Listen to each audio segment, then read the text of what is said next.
Good morning, everybody. It's Tuesday, the 16th of May, right? Yeah. Going to do yet another interview today with a member of the Linchpin community. And so, please be patient and we'll play our little game here and wait to go ahead and make this happen.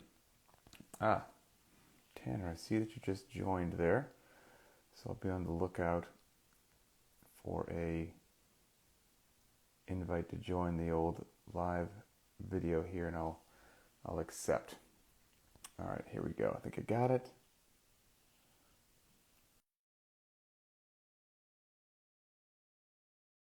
Coming back your way.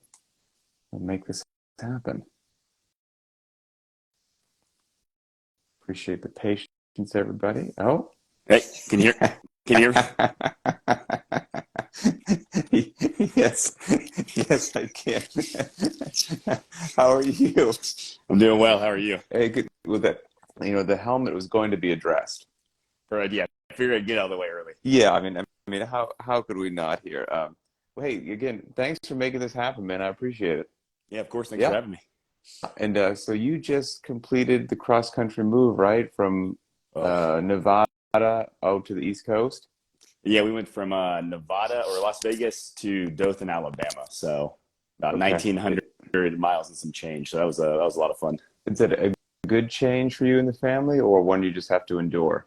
Contrary to, I guess, to most people, we love the South. I'm from North Alabama, actually, and so is my wife. So we love this area, and this is where I started pilot training anyway for helicopters. So it was great to be back in this area. And I'm not a big city person, so being back in that small kind of town and then grass and trees and everything, we were really excited about. So I'll tell you what, man, I lived in Virginia Beach for about 11 or 12 years or whatnot and mm, did some work in North Carolina. I got buddies in North and South Carolina as well. I got nothing but good stuff to say about that whole awesome. region. The Dirty Yeah, South, man. The Dirty yeah, South that's is right. Yeah, fantastic. And yeah. you have, I can't speak for Vegas, but that whole southern region, there's some good chow there. Oh, yeah. I'm gonna be in a lot of trouble being back here with the fried chicken, the barbecue, everything else that comes with it. So That's the one bad thing. I'm just up outside of Seattle now, and you cannot get, there's no good barbecue, there's yeah, no good like cornbread, there's no good hush yeah, puppies, there's no good like none of it. It just doesn't exist. I yeah. don't know what the deal is. Somebody needs to open a place here and that crushes Sugar and hard and butter. concern. You just need sugar and butter. Right? I mean, and then life's going to be good. So you moved across the country for the military. You're still active duty. Yes, sir. Yep. And much appreciated. So tell everybody maybe a little bit about your story, what do you do in the military? And I guess you said in one way, shape, or form that led you, well, you started CrossFit, you said in 2012, but Hmm. some stuff you were dealing with, I believe you said with your back, Yep. has been helped out a little bit. So what's your little CrossFit story and what was going on with your back? Yeah. So much of this may have probably had some of the enlisted people that had to deal with academy grads. I went to the Air Force Academy in 2010. I know Jen will make fun of me, Oh, and sure. graduated from there in 2014. But the thing that got me into CrossFit was the classic following a girl around. She was doing it. Wanted to impress her, so I started doing it in about 2012. And then really started seeing like Rich Ronin and Dan Bailey. Obviously, I was like, oh, I want to be like those guys. That'd be awesome. And then graduated in 2014. Started pilot training in 2015. Went through that whole rigmarole. Found out I was going helicopters, which is what I wanted from the beginning. After seeing documentaries like Inside Combat Rescue, if anyone's familiar with that, the CSAR guys with the Jollies and the Pedros, and then started flying the Huey down here for about a year in Fort Rucker, and then after that.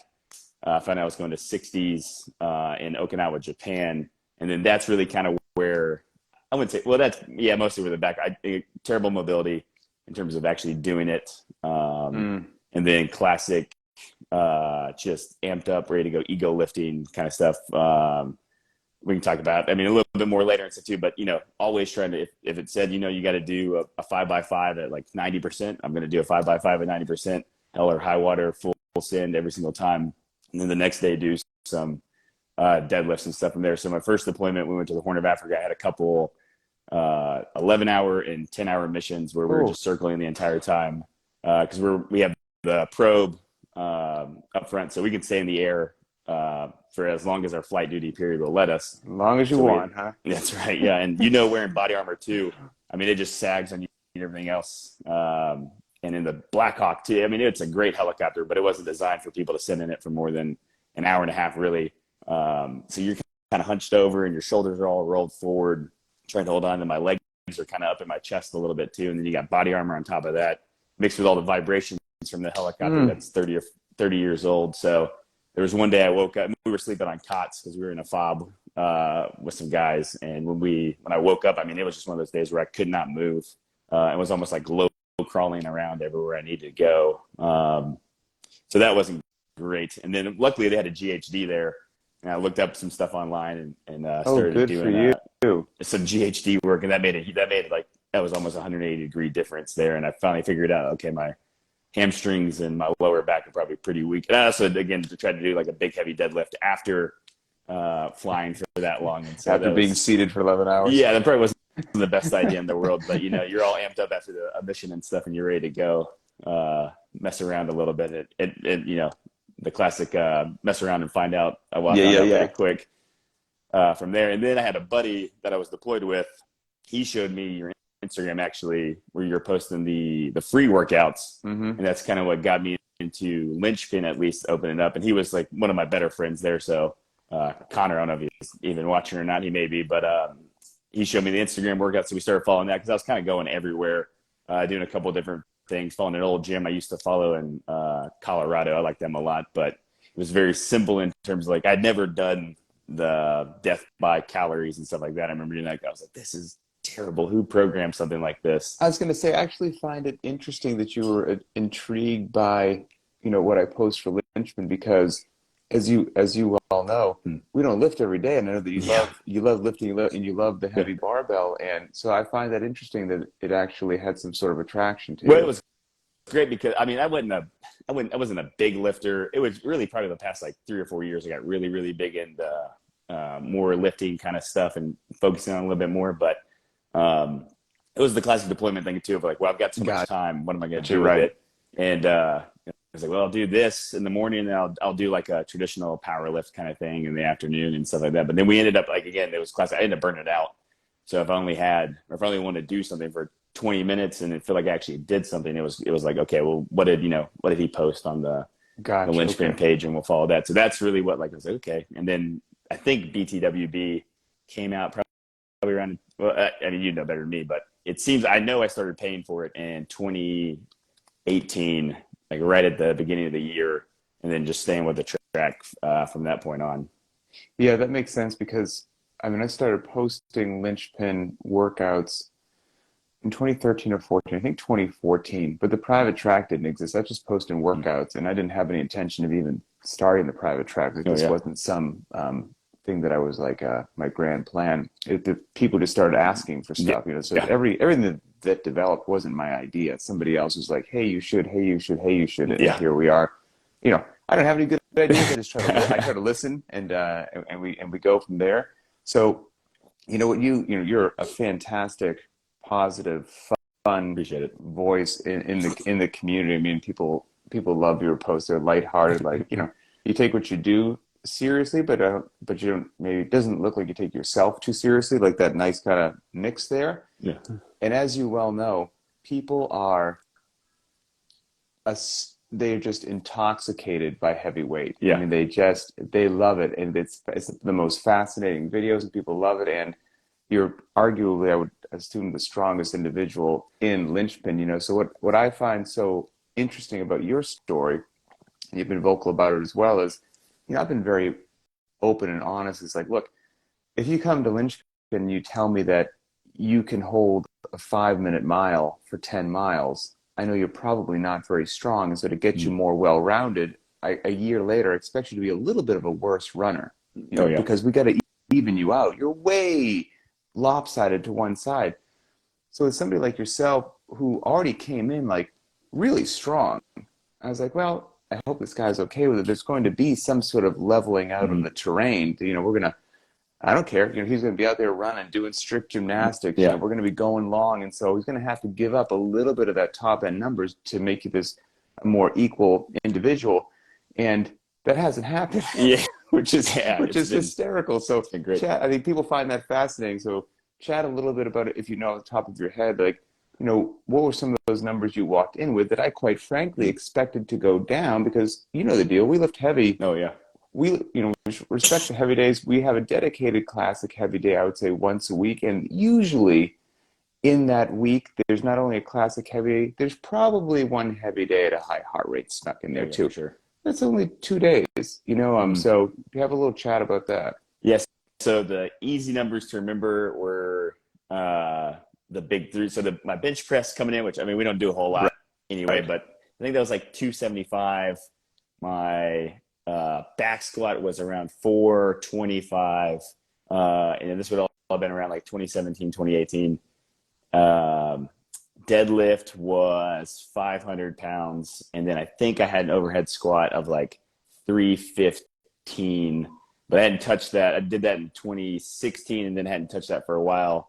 I think we didn't do we didn't do as much overhead squatting. Mm-hmm. Now we're doing basically a big heavy one, every 6 months. It seems like you throw in a 7x2 or a Right. 5x5 or somewhere in there. And that was all around 2017.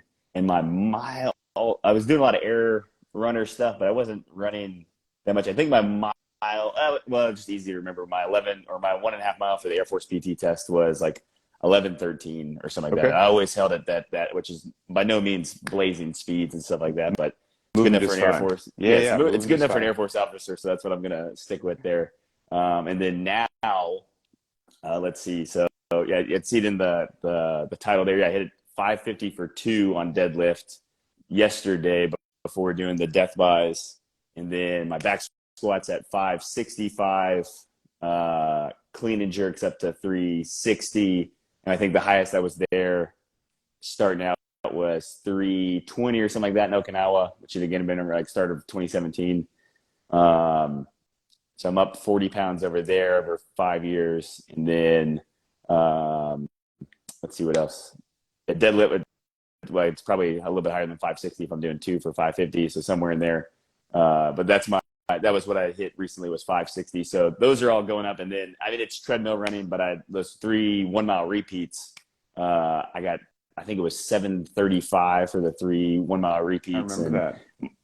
my sprint times are going, I like the philosophy you have. Like, there's really no reason to time them, and I'm never going to be a world class sprinter and stuff like that too. But I'm averaging for those 100-meter sprints around anywhere from 15 to 17 seconds in there, depending on how hard I'm pushing those last few. And then, yeah, my 400 repeats, like if I really did the 400 repeats and stuff, they're anywhere from a minute 30 to 145. We're pushing them in there and stuff That's like that. legit. So the speed hasn't gone up. And I think when I started, I was about 220 pounds, and now I'm 250 pounds. So, And still moving like that. yeah. And then, yeah, yesterday with the strict pull-ups too, I was breaking them up by the time I got to the sets of 8 to like 4 and 4 just from fatigue there, but I was able to still get 10 at least strict pull-ups. I can Somebody, still do. I say Okay. somebody just said in the comments there that you've neglected to mention that you have to listen to Creed while you Oh lift. yeah. Well, yeah. If I didn't have Creed, then all those numbers just go away immediately. Once Take Me Higher comes on, then it's like I just kind of black out and keep going from there. That's Yeah, I remember. I think when Lynn popped up, you had some legit pull-up numbers too, especially given that you're 250 pounds. And it's funny. So you said your squat came in at 4 1/4, and it's out at 5. It's right now at 565. Is that what you said? Oh, froze. Got your back. You got me? Okay. I hopped on the Bluetooth. My wife's taking my son to get Starbucks. Oh, no worries. So you said your squat came in at 4 1/4, and right now it's 565. 565 was New Year's Day or New Year's Eve of last year. What's funny is I'm obviously very happy for you, but I would have lost money in Vegas. I would have told you, I'm sorry, sir. That's an unrealistic Yeah. expectation. Oh yeah. That's too much. You're already coming in north of 400 pounds. Let's work on the mile. Let's work on the Yeah. strict pull-ups. If we maintain that squat, that's going to be fantastic. Yeah. That's going to be great. But to put 140 pounds onto the squat without, what people would say has to be this squat cycle, progressive Mm-hmm. overload. We're hitting it 2 to 3 times a week. Like it doesn't make any rational sense, But I think that's Yeah. the I think what people, if they're listening, and I always say that somebody else's results won't be your results. I'm not saying everybody that starts is going to get a 565 pound squat. I don't have that. But I think what people don't understand about why it works is most people are actually doing too much or lifting too much. Like you have to let yourself Yeah. recover so that you can actually really lift, like no kidding, heavy Oh yeah. on those days and put in the work. And then, so these poor people who are lifting every day and wondering why it's not working, like I think that's actually why it's not working. And then the other part is that wonderful thing about variance is, the Oh human yeah. body, as well as exercise scientists think they understand that there's still some mystery there. And so if you expose yourself to all these different things that are getting yourself outside your comfort zone, you're working some area that was lagging that we're not quite sure Hmm. what that area was, but we're going to get it. Like we're Oh going to yeah. touch it. And I think all of that together is a part of the mystery that kind of drives things forward It's a personally. wizard pepper, baby. That's right. You had some great posts one time. I remember that you got some lifting PR, and you posted something along the lines of, um, "At this point in time, I don't know why it works, but it just does. Like Yeah. I'm gonna stop giving up and trying to figure out Yeah. as to why it was." So uh, let's let's touch on, you've got a family, you've got a busy occupation, you've got a garage gym. When do you find time? When do you get in your workouts? I mean, I'm the probably complete opposite of you in terms of like I hate waking up early. I just can't do it. I So don't like it. when you told me the time, I was like, 8 a.m. is kind of early for me, but I'll try to get it in there and get it going. So yeah, I got a little rambunctious 4-year-old, and then my wife is she's about 6 months pregnant with. We have a little girl due in August, so Oh, excited congrats, about that. man. And hoping for more dad gains from dad. Yeah, So let's congrats. appreciate it. But it's really I'm pretty lucky in terms of the helicopter community. We're pretty flexible, and they've really started to push.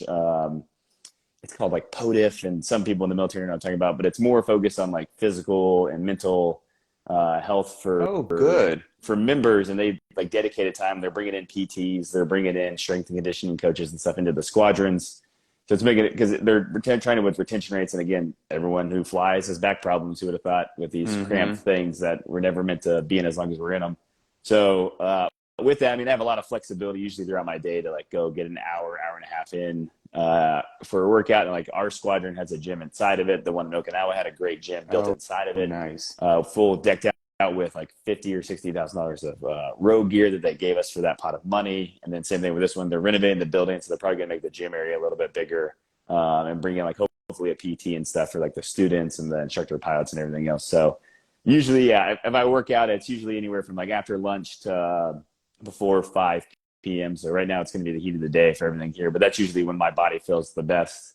I'll go a little bit later if I need to, but anything really before 9 a.m., I'm just not going to have a good time. So those are like, if I have to do it though, those are the days where, again, pick my intensity. It's going to be a little bit lower, okay, or I'm going to take a little bit of weight off and do some pause reps maybe for this instead of trying to push it too hard. But again, if the creed's hitting just right, then I may just try to still go full send from And there. has your little man, the 4-year-old, is he Mm. intrigued with what you're doing in the gym, or is it not quite, doesn't quite get it yet? Oh, he loves it. With the old, I got to find a place to put him here. The old place had some rings hanging down from the rafters, and he would come out and he was like, "Hey, Dad, I'm going to exercise too." And he would just grab a ring and he would swing back and forth, and he'd be like, and grunt. And then sometimes he'd be like, "Hey, look at my muscles."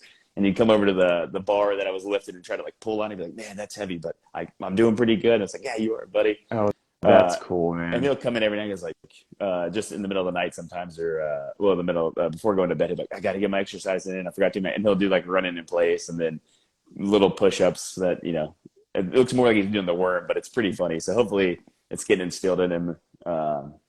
That It can be a lot of that's fun at pretty least. awesome. Yeah. And so, you're not only known for the your humor in the lifting, but the helmet. The lifting in the helmet. It's I think that's, correct me if I'm wrong, something you started doing on Reddit, was posting your lifting Hmm. videos in a helmet, and then in the private track Facebook group and all that, it kind of became Yeah. your signature.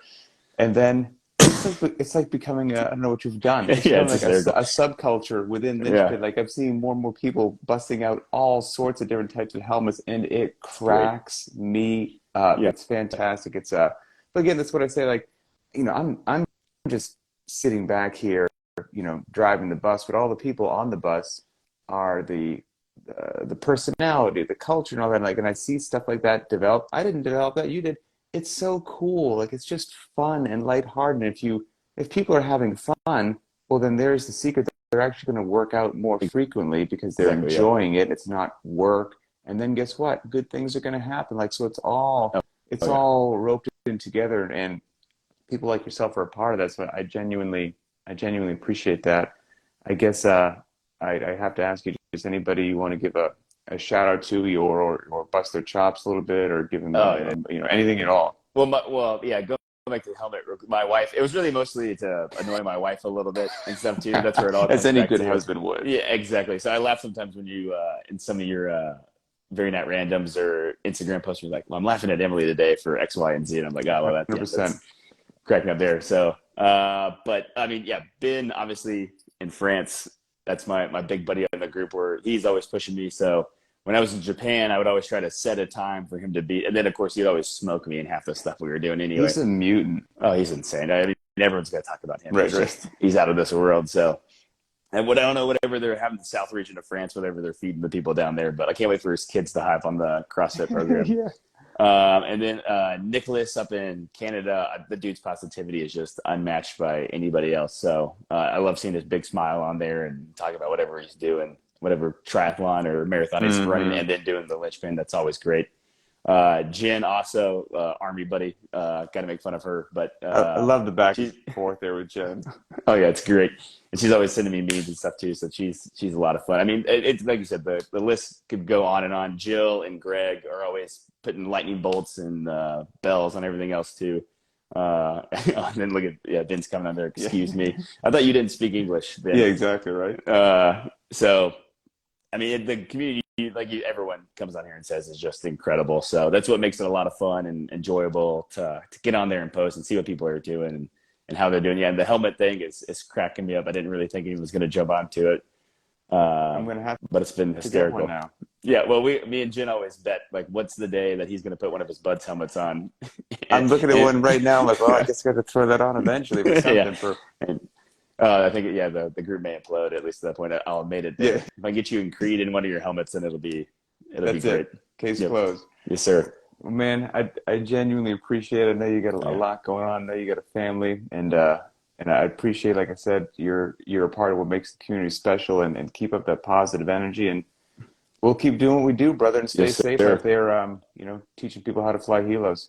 Oh, always. I appreciate it. Thanks for having me on. I could talk all day. So thanks for letting me take a little bit of chunk here, and you be safe as well up there. And again, thanks for everything. So I'll see you around the group. brother. Yeah, see you in the group, man. Later. Yeah. See ya.